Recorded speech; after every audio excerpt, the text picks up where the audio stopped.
Hello everyone, welcome to CUET times.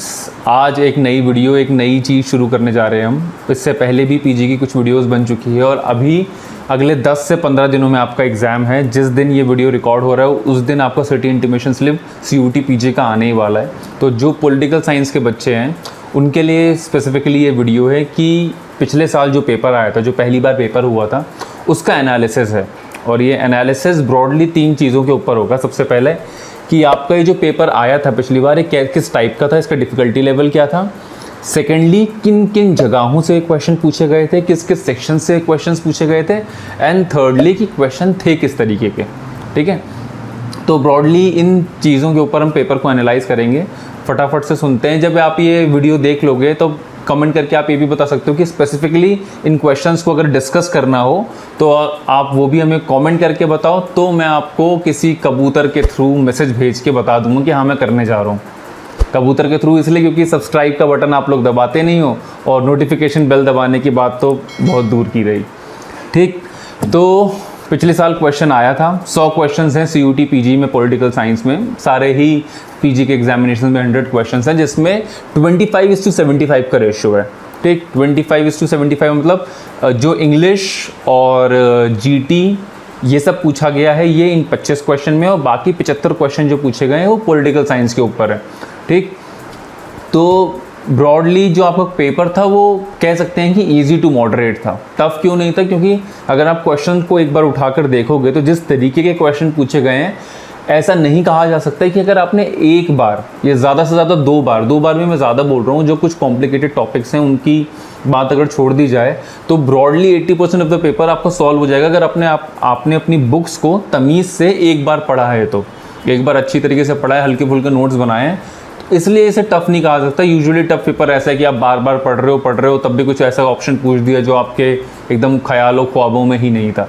ऐसा नहीं है। पेपर या तो इजी है या तो बहुत ही डायरेक्ट क्वेश्चन पूछे गए हैं। मतलब 10-20 क्वेश्चन तो ऐसे हैं जो आपके NCERT की बुक से सॉल्व हो जाएंगे। हालांकि वो NCERT को भी कोई ढंग से पढ़ता नहीं है, क्योंकि उसको भी पढ़े तो UPSC का प्रीलिम्स और ऐसे सारे क्वेश्चंस भी सॉल्व हो जाएं। लेकिन ब्रॉडली कुछ क्वेश्चंस ऐसे हैं जो 11th-12th की NCERT से सॉल्व हो जाएंगे, और बाकी चीज़ें ऐसी हैं जो आप अगर आपने 1-2 बार पढ़ी हैं तो वो सॉल्व हो जाएंगे। इसलिए इस पेपर को ईजी टू मॉडरेट रखा जा सकता है। ठीक, अब किस सेक्शन से क्वेश्चन आए हैं, तो जैसे मैंने आपको बात की 25:75 का रेशो है। तो अगर लैंग्वेज की बात करें तो इस 25 में भी 2 डिस्टिंक्शंस हैं, इस 25 के भी 2 डिस्टिंक्शंस हैं। पहला ये है कि ये जो इंग्लिश पूछा गया है, ये 10 क्वेश्चन है लैंग्वेज जो पूछे गए हैं, इसमें इंग्लिश और हिंदी दोनों है। तो टॉप के 10 क्वेश्चंस आपके पास होंगे, उसमें आपके पास ऑप्शन है या तो आप इंग्लिश के क्वेश्चन सॉल्व करना चाहो या हिंदी के क्वेश्चन सॉल्व करना चाहो। और वो मतलब 10th लेवल भी ज़्यादा ही बोला जा रहा है उसमें। जैसे हिंदी का एक क्वेश्चन है कि बाहुबली का क्या मतलब है, ताकतवर या ये या इस तरीके का, या कोई जंबल्ड सेंटेंसेस हैं और उनको आपको अरेंज करने के लिए बोल दिया गया है कि ये जंबल्ड सेंटेंस है, इसे अरेंज करो, या fill in the blank type का है। ये आपको एक सेंटेंस दिया है, बीच में 2 फिल इन द ब्लैंक्स बचपन में आते थे ना, उस तरीके के ऑप्शंस हैं और आप उनको फिल करो। तो ये 25 में से 10 क्वेश्चन तो ऐसे हैं जो आप इजीली कर पाओगे। इसमें ज़्यादा कुछ प्रिपरेशन की ज़रूरत नहीं है। अभी तक जो आपने पढ़ा है वही उसी के ऊपर है। बाकी जो 15 क्वेश्चंस है वो 3 पार्ट्स में डिवाइड हैं। आपका GK, जनरल नॉलेज, मैथ्स और रीजनिंग। 15 क्वेश्चन आए हैं, इससे 5 मार्क्स के हैं। जो GK है वो G20 और इन सारी चीज़ों पे बिल्कुल टिपिकली करंट अफेयर्स भी नहीं कहा जा सकता, इसको थोड़ा सा कंटेम्प्रेरी अफेयर्स है। जैसे G20 अभी न्यूज़ में बहुत ज़्यादा है, तो इससे रिलेटेड थियोरेटिकल एस्पेक्ट पूछ लिया गया है। ठीक, और रीजनिंग में डायरेक्शंस के क्वेश्चंस हैं, और मैथ्स में 5 क्वेश्चन आए हैं, रेशियो, प्रोपोर्शन और इस तरीके के बेसिक क्वेश्चंस हैं। तो ये 25 जो हैं, 25 क्वेश्चंस जो हैं, ये इजी ही लेवल पे माने जाएंगे। ठीक, इजी टू मॉडरेट, कुछ क्वेश्चंस को छोड़ दिया जाए तो ब्रॉडली इजी है। जो 75, अब जो नेक्स्ट सेक्शन पे अगर हम आएँ कि जो पॉलिटिकल साइंस के क्वेश्चन पूछे गए हैं उसमें डिवीज़न है। जैसे कि IR से पूछे गए हैं 15 क्वेश्चंस, इन 75 में से 15 क्वेश्चन IR से पूछे गए हैं। 20 के आसपास क्वेश्चंस पूछे गए हैं आपके जो कोर पॉलिटी है, पॉलिटिकल साइंस की बुक जो होती है, जो बच्चे काफ़ी सारे अभी ग्रेजुएशन के फाइनल ईयर में बहुत सारे लोग UPSC की प्रिपरेशन शुरू कर देते हैं, तो लक्ष्मीकांत पढ़ने ही लगे होंगे। ठीक, तो 20 क्वेश्चन जो हैं ऐसे आए हैं कि जो उन पॉलिटी की क्रक्स से आए हैं, कॉन्सेप्चुअल क्वेश्चंस आए हैं पॉलिटी की बुक से, और 15 क्वेश्चंस IR के हैं, और बाकी बचे हुए 15 और 20 कितना हुआ 30-35। बाकी जो बचे हुए क्वेश्चंस हैं 40 क्वेश्चंस के आसपास, वो पॉलिटिकल थ्योरी से आए हैं आपके। उसमें भी अलग अलग डिस्टिंक्शन है, वो भी हम आगे जाकर देखेंगे, ठीक है। तो ये ब्रॉड वो है, डिवीज़न है आपके क्वेश्चंस का कि 10 क्वेश्चन आए हैं आपके लैंग्वेजेस से, 15 क्वेश्चन आए हैं आपके जीटी एज वो मैथ्स के क्वेश्चंस और रीजनिंग वाले क्वेश्चंस, और 75 क्वेश्चंस में से भी डिस्टिंक्शन है कि 40 क्वेश्चन के आसपास आपको पॉलिटिकल थ्योरी से पूछा गया है, 15 आपका आईआर से पूछा गया है, और इसके अलावा 20 क्वेश्चंस आपके पॉलिटी का जो कोर पॉलिटी है पार्लियामेंट और इन सब से, उससे पूछा गया, जो लक्ष्मीकांत वाली पॉलिटी होती है, या 11वीं क्लास की जो एनसीईआरटी की पॉलिटी है, उससे भी आपके मतलब मैक्सिमम क्वेश्चंस आपके उसी से हो जाएंगे, ठीक। तो लेवल ऑफ एग्जाम के बारे में बात कर ली, डिवीजन ऑफ पेपर के बारे में हमने बात कर ली। अब किस तरीके के क्वेश्चंस पूछे गए हैं, ब्रॉडली कैसे क्वेश्चन हैं जो पूछे गए हैं, तो 5 तरीके के क्वेश्चंस हैं जो अभी आपके आए हैं। पहला है एजर्शन और रीजनिंग टाइप का क्वेश्चन। अब ये जो मैंने अभी अलग अलग डिस्टिंक्शंस दिए, एजर्शन रीजनिंग के क्वेश्चन की एक स्टेटमेंट दी होगी और उसका नीचे रीज़न दिया होगा कि क्या ये रीज़न यही रीज़न है कि ऐसा कुछ हुआ था। ये आपका इंग्लिश में भी आया है, ये आपका हिंदी में भी आया है, आईआर में भी आया है और पॉलिटिकल थ्योरी में भी आया है। इस वीडियो में इतना स्पेस नहीं कि मैं उन क्वेश्चंस को कवर करूं, वही अगर आप सब्सक्राइब का बटन दबा दोगे तो आपको वीडियो मिल जाएगी, वरना कबूतर भेज के आपको बताऊंगा मैं कि इसके ऊपर वीडियो बना रहा हूँ, वो अलग से वीडियो बनेगी 75 क्वेश्चंस पे। लेकिन अभी ब्रॉडली यही है कि ये एजर्शन रीजनिंग पे आए हैं और वो जो अलग अलग डिस्टिंक्शन है उन सभी में पूछा गया है।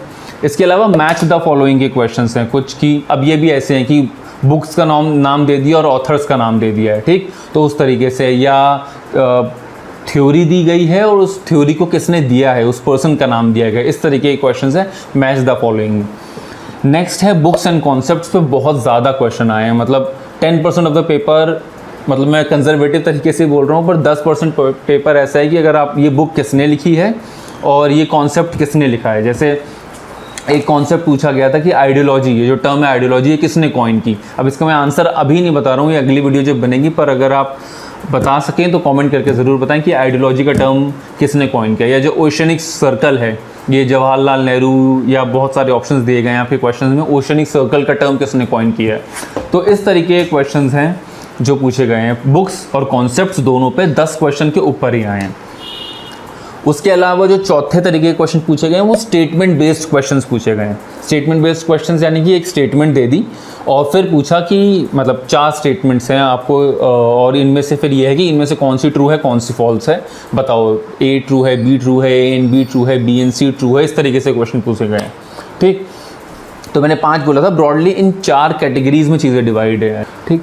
तो एक बार इनको देख लो, और अगर आपको चाहिए, अगर आप चाहते हो कि मैं इसके ऊपर कोई वीडियो बनाऊं कि इन जो पॉलिटी के कॉन्सेप्ट्स हैं, ये 25 क्वेश्चंस नहीं, ये जो 75 क्वेश्चंस हैं, इनके ऊपर एक वीडियो रहे तीनों कैटेगराइजेशन में, आईआर पे, पॉलिटी पे और पॉलिटिकल थ्योरी पे, तो please comment down below and please subscribe to the channel अगर आपको ऐसी वीडियोस चाहिए। क्योंकि भीड़ चाल में हम भी सोच लेते हैं कि सिर्फ यूजी की बनाएं और ऐसा रहे, उसमें भीड़ ज़्यादा है, लेकिन क्योंकि एग्जामिनेशन है और बच्चों को इस चीज़ की ज़रूरत है, और क्योंकि प्रीवियस ईयर क्वेश्चन, अब मोर और लेस सभी को ये बात समझ आ गई है कि प्रीवियस ईयर क्वेश्चन बहुत ज़्यादा इंपॉर्टेंट होते हैं, क्योंकि उनमें से कुछ ना कुछ क्वेश्चन रिपीट होंगे ही, और जिस तरीके से हम लोग कराते हैं वो ऐसे है कि जो ऑप्शंस पूछे गए हैं हम आपको वो ऑप्शंस भी कराएंगे, ठीक।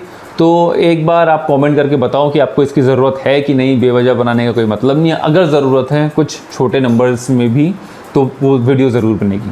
Until then, like this video, share कर दो अपने फ्रेंड्स के साथ, सब्सक्राइबर्स बेस देख ही रहे हो कितना कम है, and yes, thank you so much, bye.